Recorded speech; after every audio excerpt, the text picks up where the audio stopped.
করে দিবেন, সকলেই শিখতে পারবে, আমল করবে, আর আপনিও অগণিত অসংখ্য নেকি পাবেন ইনশাআল্লাহ।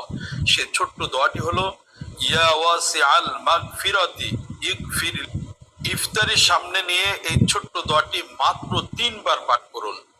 ইনশাআল্লাহ আপনার জীবনের সমস্ত গুনাহ আল্লাহ তাআলা মাফ করে দিবেন, আপনি নিষ্পাপ মাসুম হয়ে যাবেন। দোয়াটি সবাই বেশি বেশি শেয়ার করে দিবেন, সকলেই শিখতে পারবে, আমল করবে, আর আপনিও অগণিত অসংখ্য নেকি পাবেন ইনশাআল্লাহ।